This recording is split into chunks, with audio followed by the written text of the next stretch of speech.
የሰለጠነ ሰራተኛ አልቀመጥ ስላለኝ ምንም የማታውቀዋን ከገጠር አስመጥቼ እንደዚህ አበሳጨኝ ነገር ምን እንደሆነ ታውቃላችሁ? ግን መርሐባ ውዶች፣ ጠዋት ተነስቼ ቁርሴን መሰራራት ጀመርኩ። ባለቤቴ ጎመንና እንቁላል በድንች ቁርስ ላይ ከሚወደው ምግብ አንዱ ነው።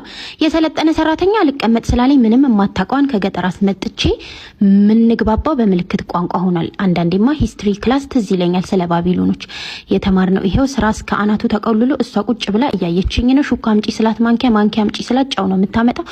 አልሐምዱሊላህ ቁርሴን አቀራርቤ ልጆቼን ለመጥራት ወደ ላይ ስወጣ ይዋቸው ማይኒ ጎረምሶች አንዱ የተኛበትን ክላስ እየጠረገ ነው፣ አንዱ ደግሞ የተኛበትን እያነጣጠፈ ነው። እናታቸው እንዳትደክም አዝነው እኮ ነው።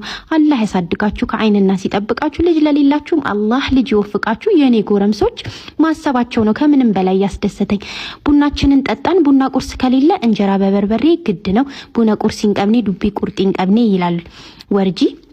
ከዛ እንደዚህ ለብሼ ፏህ ብዬ ቡና ቁርስ ኬክ ጋግሬ ነበር የሚሄድበት ሀጃ ስለነበረኝ ክቡ የዳቦ መጋገሪያ መሀሉን እያቃጠለ ተቸገርኩ። ሰሞኑን መፍትሄ መፈለግ ይኖርብኛል። እናንተ መፍትሄ ካላችሁ ንገሩኝ።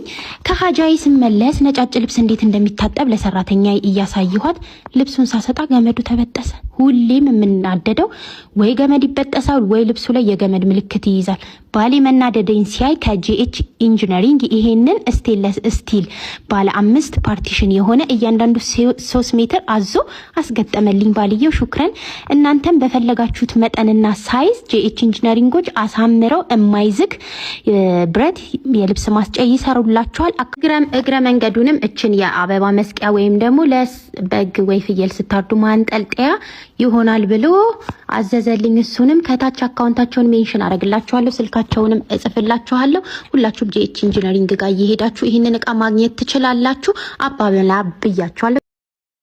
አማርኛ አትችልም ስላችሁ የነበረች ሰራተኛ በ3 ወር ውስጥ አማርኛ ለምዳ ዘፈን እንዴት እንደምትዘፍን አሳያችኋለሁ ብላችኋለች።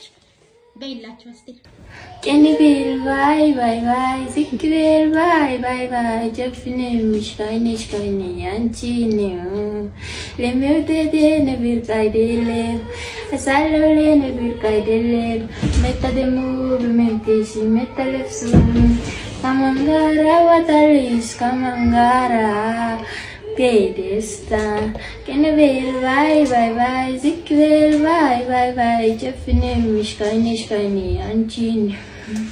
Lemudere, never guided, Yazalole, never guided, Meta the move, Memphis, Metal song.